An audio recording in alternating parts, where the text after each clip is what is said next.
Day 3 today, and I gotta tell you, it feels pretty good. Poker has its highs and lows, and right now it's a high.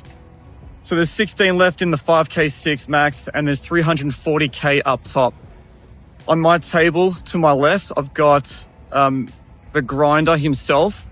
He's got an absolutely massive stack. I've got 47 big blinds, and the average is 47 big blinds. But because he's on my left with such a big stack, I think I'll be playing pretty tight just to start off with, until something changes, either the table breaks or the stack distribution changes. Am I feeling nervous or under pressure? Absolutely not. If I happen to bust first hand, completely fine. I'm just going to go in there and I just want to play well.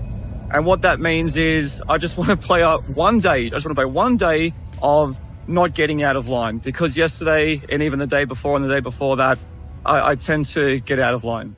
So what does getting out of line mean? For me, it just means over bluffing. I've either got the wrong frequencies, which means I take a bluff combo and just always bluff it.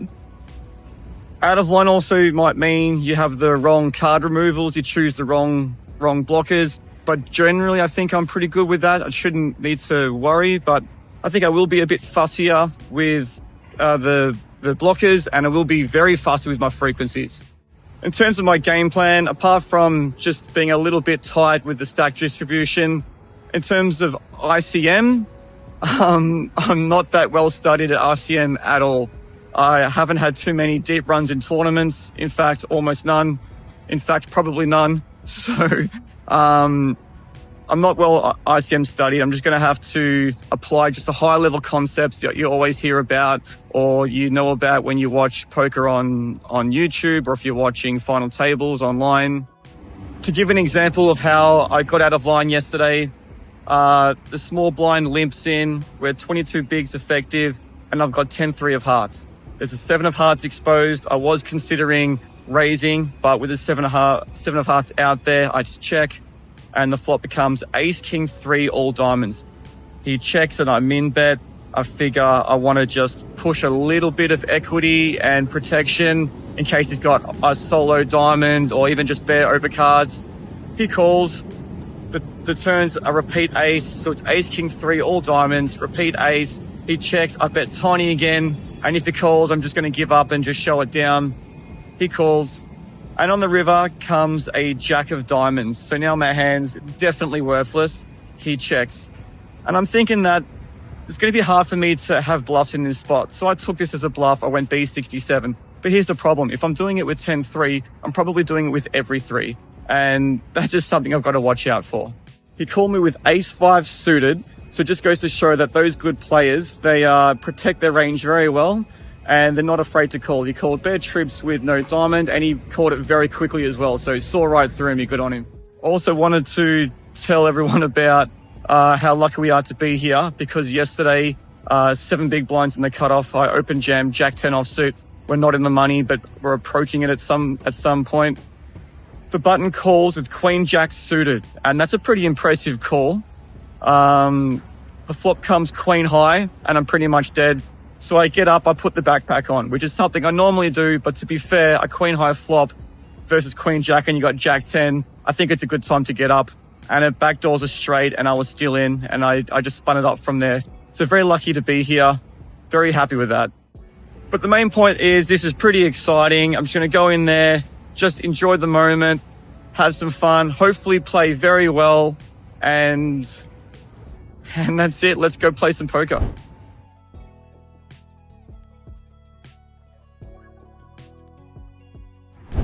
My confidence is up. There's 12 left. We just had a table change. The first table just had a lot of good hands, kind of ran good in the sense that kept getting good spots, made a lot of chips. And now my table's all reg's going to be a lot tougher now. But my confidence is up, and all my little pep talks to myself this morning, they seem to be paying off, because I'm playing real solid, not getting out of line at all. I feel like I'm really dialed in. One of the hands, I got all my chips. Button opens.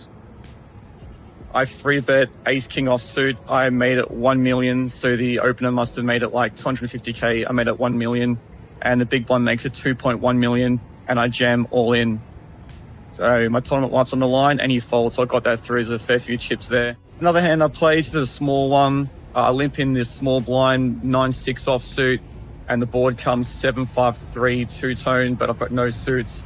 I check call a min bet, and the turn is a 10, no flush complete. I check, and they go B67. So I've got a double gut shot, and I feel like my 6 or 9 could be outs as well. So I call again. The river's a 6, goes check, check, I win. So that's a nice little pot. Another hand I play, I open A6 offsuit on the button. The small blind calls, we go heads up, and the board is 9-8-7 2 hearts. I've got the ace of hearts. They donk out B25. I call. The turn is a 10, giving me the bottom straight. Check, check. And the river is a repeat 7, completing the flush. He checks.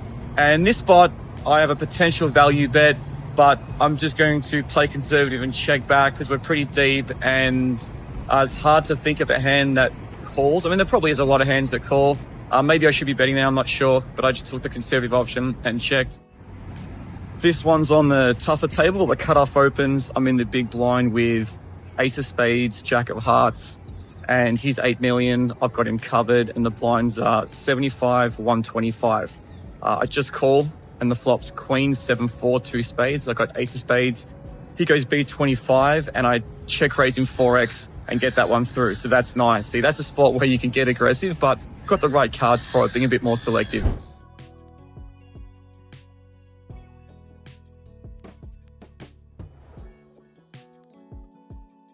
Break time. Play's been really slow the last couple of hours.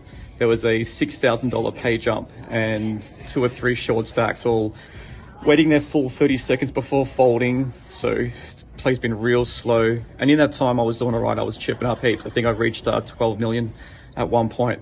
And I played this really big hand. I got to share this. I opened the cutoff with ace jack offsuit, got the ace of clubs, and the big blind defends. And the big blind's very good. I really rate his game. The flop comes 10-8 deuce. He checks. I B25, which is 250 into 800. So 250 into 900. And he calls. The turn is a 4 of clubs. He checks. I got the ace of clubs. And at first I didn't want to barrel this turn. I thought having a jack was a bad card because it blocks like jack 9, jack queen, jack 7, and so on. But then I also thought that I want to have some naked ace of club barrels as well. And I was trying to think of what other offsuit aces I have, and I don't have that many, I don't think, besides ace queen, ace king.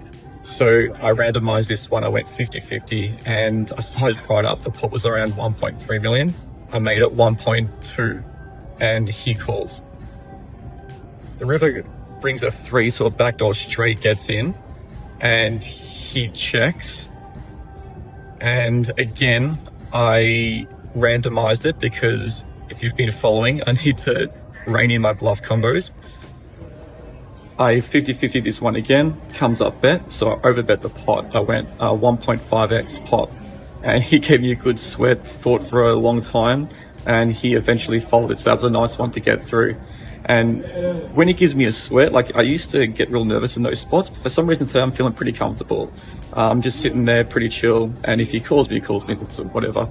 So really happy with that hand, and that got me right up there.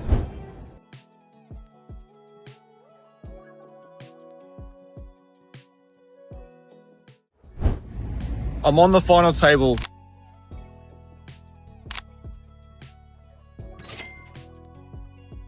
Bloody wrapped, can't believe it. Excellent results so far, no matter what happens. I've got 2 of the chip leaders to my left, so I'm going to be handcuffed for most of the final table. You have to wait for good cards, or wait for the stacks to redistribute another way, wait for other players to bust, and yeah, I'm just going to have to play one hand at a time. Final table, let's go.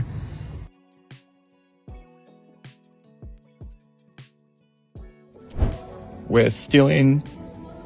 Final table started off with the button opening 25 bigs. I'm in the small blind with pocket jacks. I make a little 3x 3-bet. He puts it all in for 25 bigs, and I ain't folding. Call my pocket jacks, and I bust him. So now got 13 million in chips. There's 4 left. and I'm bloody exhausted. I had 3 hours sleep last night. Just playing pretty tight still.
Hey guys, came fourth. We're just having some celebration drinks now. I'm not talking about the hands. I'm just gonna have some drinks, jump into another tournament, and that's it for the day.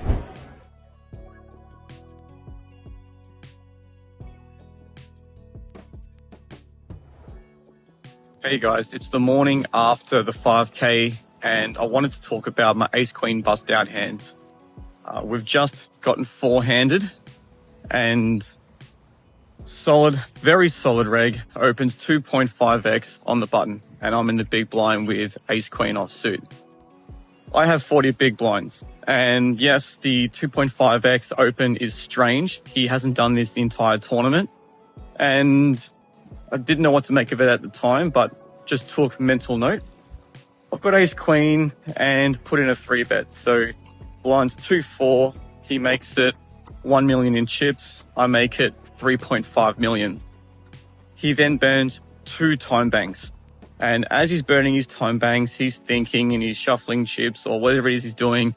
And in my mind, I'm thinking to myself, if he jams all in, I'm calling. I'm virtually just going to snap it off and get it in and feel pretty good about it. But then he 4-bets to 6 million. So he's made the minimum click 4-bet. And I've gone, oh, okay, this is a little bit different. So I do the same thing. I count out my chips and I burn a time bank of my own. As I'm counting out my chips, I realize I've only got 30 big blinds. And I'm like, oh, okay, I thought I had 40. Okay, I must have miscounted my stack. I got 30 big blinds. And I didn't put enough thought into it. I just mainly thought, I'm not deviating from the plan. I'm going to go all in pre-flop, and that's all there is to it. I'm not going to be leveled. I'm not going to be... I'm not going to look too much into this. I presume that he's probably spent 3 times at least more hours in Solverland than what I have. And he should know that there's going to be heaps of click 4-bets, and I'm sure that he's going to be capable of doing this. So I'm just going all in with my ace-queen. I'm not even going to bother thinking anything else. I go all in, and he snaps me off with aces. So my first thought is, I've potentially just been owned in the sense that he might have only aces in this spot. So I was really frustrated. The whole day I was thinking, I don't care when I bust. I'm completely free to play however I want. I don't care. But busting in this way really, really annoyed me. So I asked a few people, what do you do in this spot? Would you jam ace queen? Blah, blah, blah, blah. And everyone says, yeah, it's just a cooler. Yes, you can have bluffs. But then the main leader of our group chat, he says, no, mate, you punted it off. He has nothing but aces there. And I get the feeling he's right. And my main takeaway from this hand is, it's been a leak of mine before and has come up again. When I have a plan in my head and something changes, I don't change my plan. When I saw the click 4-bet, instead of burning 1 time bank, why not burn 3? I had, say, 5 or 6 time banks. Take my time and just really think through the spot. I get the feeling he only had aces, and that was my tournament gone. Still happy with the result. Can't complain with 4th. I mean, absolutely rapt. If you had told me at the start of the series I would have got 4th in a 5K, would have been so happy. But at the same time, you can't help but feel disappointed, because if I had have seen through it, or if I had have updated my plan or thought more about the new information that came in, maybe I could have found a hero fold and continued on, because I was feeling pretty good in that tournament. I thought there was a good chance I was going to go all the way. If we had got to heads up, I probably would have done a deal though. I wouldn't have dealt 3 ways, but it would have done a deal heads up. But it's a good thing to learn these lessons now, because we've still got the main coming up next week, where hopefully I have a deep run there and can try it all again. If you've made it this far, you know I was vlogging every day. The intention was to vlog every day of the series, but I've changed my mind. I'm going to put the vlog on hold. I'll bring it back for the main event. I'll still do that. A lot of people have asked me, why am I doing this vlog? And a few reasons. One of them was I just thought it would be fun. I personally would like to watch vlogs of people doing series, particularly anyone in the Aussie circuit, someone I know. So I thought I'd just do one myself. The vlog's been a very good experience, because I've become very introspective, which I didn't intend on doing, but just always talking my thoughts and thinking through hands and doing it on camera and in a sense in public. It's actually made me a better player as well. Because at the start of the series, I had quite a few misplays, but yesterday I was so much sharper, and I credit that to this process. Another reason for putting it on pause is it's been quite taxing, because playing alone is so exhausting, requires so much mental energy. And when it comes to break time, instead of just loosening up and resetting the brain, or talking hands on break, or even just chilling and just hanging out on break, I've been doing these videos, and I just feel it's a little bit too much. So I've had my fun putting it on pause, but I will be back for the main event. If anyone else ever thinks about doing the vlog, I highly recommend it.